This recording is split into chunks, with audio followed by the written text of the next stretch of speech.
Salut, je m'appelle Grace et j'ai 16 ans. Parfois j'ai l'impression d'être née dans la mauvaise famille. Pas parce qu'ils sont méchants ou quoi que ce soit, c'est juste qu'on vient de planètes différentes.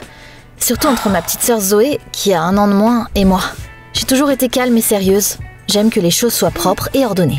Mais Zoé, c'est tout le contraire. Drôle, bruyante, vivant la vie comme si c'était une grande fête.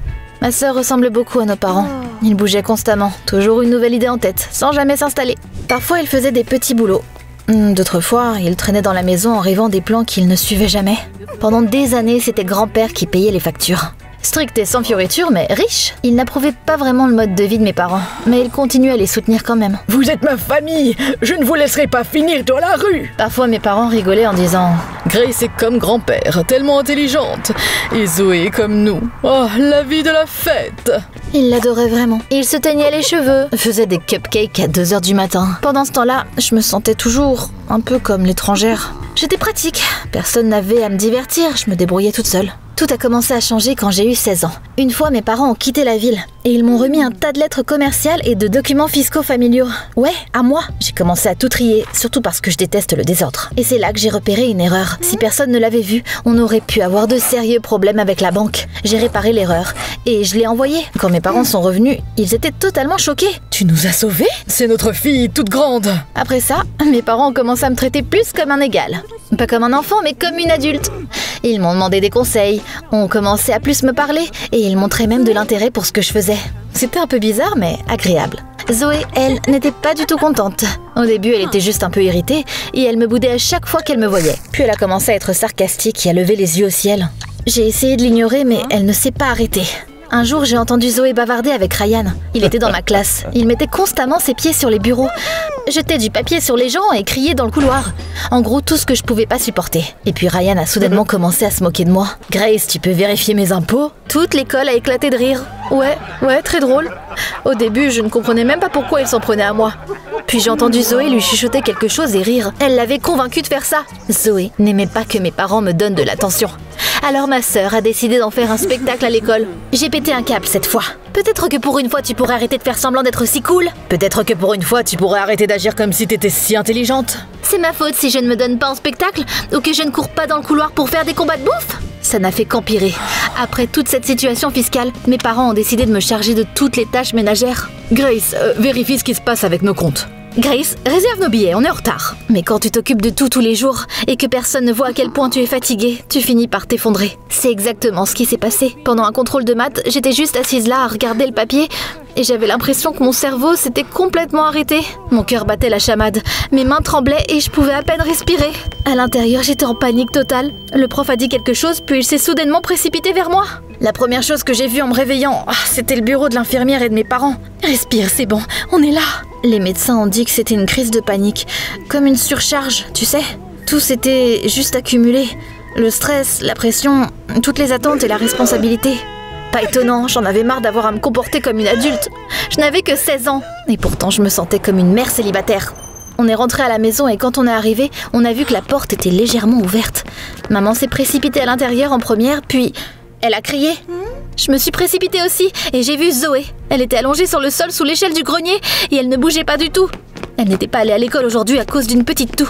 Visiblement, quand elle était seule, elle a grimpé jusqu'au grenier avant de glisser et tomber. L'ambulance est arrivée vite, mais à l'hôpital, ils nous ont dit que ma sœur était dans le coma. Et à partir de ce moment-là, tout s'est complètement retourné. Zoé était aux soins intensifs et mes parents semblaient simplement disparaître du monde.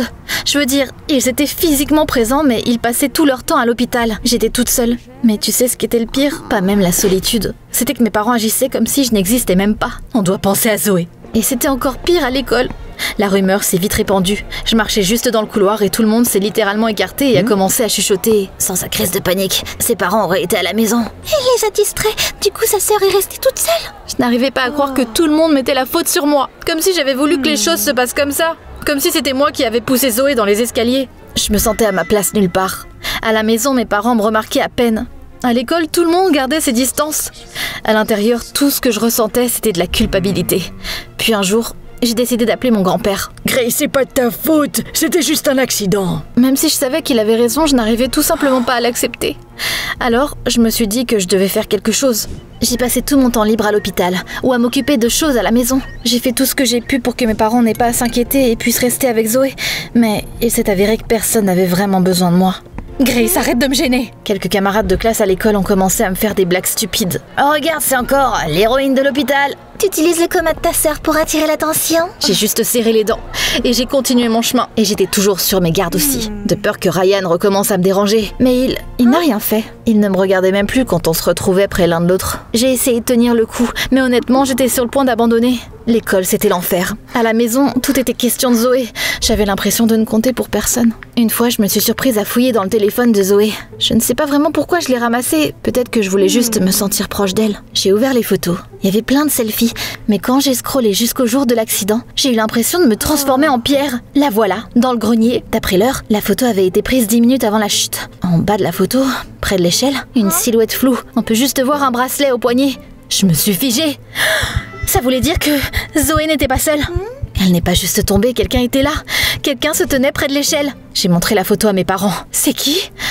On doit le découvrir. C'est à ce moment-là qu'ils m'ont enfin regardé comme quelqu'un en qui ils pouvaient avoir confiance. Je vais aller au fond des choses. Et c'est comme ça que ma petite enquête a commencé.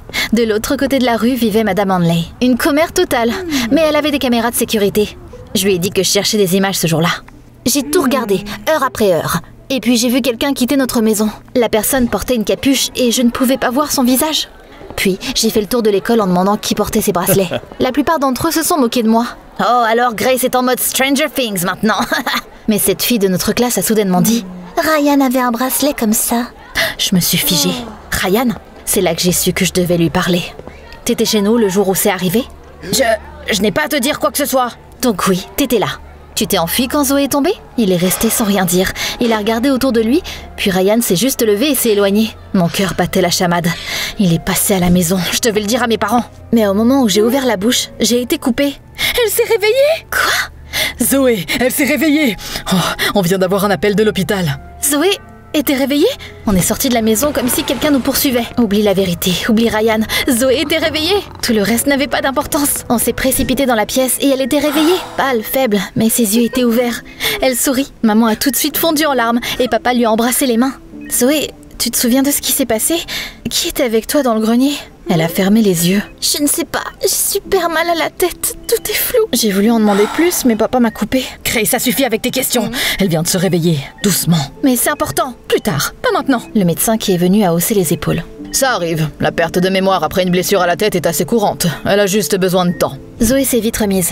Quelques semaines plus tard, elle a pu sortir et tout semblait revenir à la normale. Mais pas pour moi. Le monde entier a recommencé à tourner autour de ma sœur. Qu'est-ce que tu veux pour le déjeuner, ma petite Zoé? Comment tu te sens, chérie? C'est comme si j'avais arrêté d'exister, encore une fois. Une fois, j'ai surpris maman en train de chuchoter à quelqu'un au téléphone. Pauvre Zoé, après sa chute, elle a même perdu la mémoire. Tout ça à cause de Grace. Elle nous a distraits avec sa crise de panique. Ils ont encore mis la faute sur moi. Mais j'ai pas pleuré, j'étais à bout de larmes. L'école ne m'a pas beaucoup aidée non plus. En cours d'anglais, on avait des partenaires assignés pour un projet. Et devinez avec qui on m'a mis? Ryan. Quelle chance! Pendant les premières séances d'études, il n'a pas dit un mot. Il a juste regardé son téléphone comme s'il s'en fichait complètement. J'ai aussi entendu un type dire « Mec, ton père n'est plus là? Ta grand-mère va venir te chercher ?» Et puis ça m'a frappé.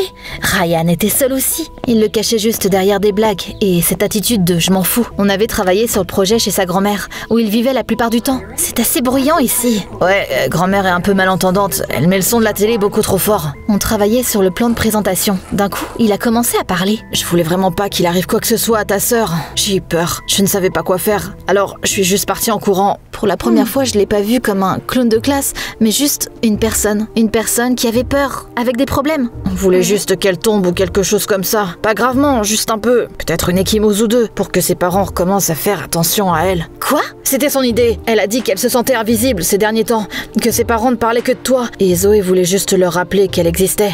Il s'est passé quoi? Elle a glissé, elle s'est cognée la tête assez fort. J'ai paniqué et je suis partie en courant. Je l'ai juste regardée sans voix. Zoé avait fait exprès. Pendant tout ce temps-là, je m'en voulais pour ce qui s'était passé, pensant que c'était ma faute. Ce soir-là, j'ai tout dit à mes parents. Que Zoé avait tout planifié, qu'elle était tombée exprès, que Ryan était avec elle. Mais ils n'ont pas cru un mot de ce que j'ai dit. Grace, ne me dis pas que tu blâmes ta sœur maintenant. C'est ridicule. Elle a déjà traversé assez de choses. Et maintenant, t'inventes des histoires pour éviter de prendre le blâme? Je ne mens pas. Ça suffit.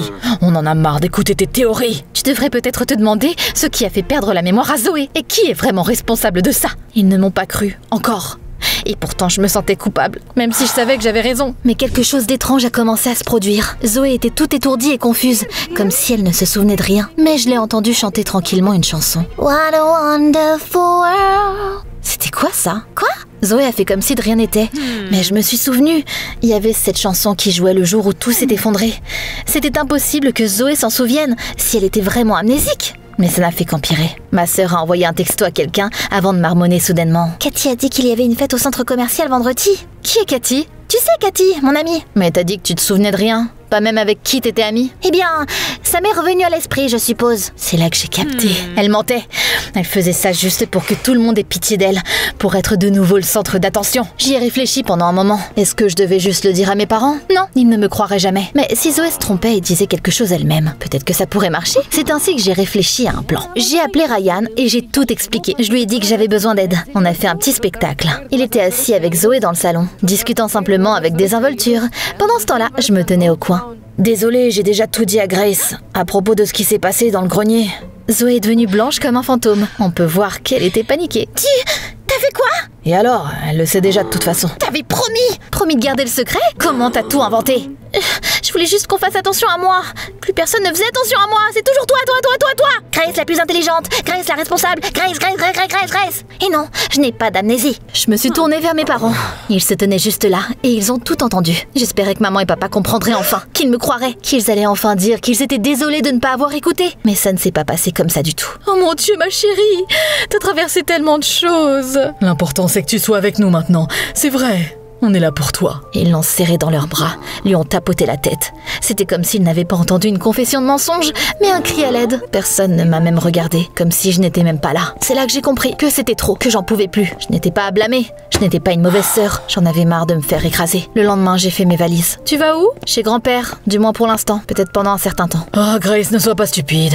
Je suis pas stupide. Je ne peux pas rester là où personne ne m'écoute. Grand-père m'a rencontré comme d'habitude, tenant un petit pain frais et disant tranquillement « Il était temps !» Il ne m'a même pas demandé de détails. T'es toujours la bienvenue ici. Et pour la première fois depuis des lustres, je me suis sentie en paix. Ryan passe parfois. On a traîné ensemble, parlé, rigolé. Et il s'est avéré être totalement différent. Il ne fait pas semblant de ne plus se soucier de rien. Parfois, je me demande si les choses pourraient encore changer. Peut-être que mes parents comprendront. Peut-être que Zoé dira « Désolée » un jour. Ou peut-être pas, et c'est pas grave. Parce que j'en ai marre de me battre pour attirer l'attention. J'en ai assez d'essayer d'être juste ou pratique. Je veux juste être moi-même. Parfois, on peut tout faire correctement, être parfait, loyal et fort, tout en se sentant comme un étranger pour quelqu'un. Mais ça ne veut pas dire que tu devrais arrêter d'être toi-même. Ce qui compte le plus, c'est de trouver ceux qui te voient vraiment. Qu'est-ce que t'en penses? Y a-t-il une chance que je répare un jour ma relation avec mes parents? Ou n'ont-ils tout simplement plus besoin de moi?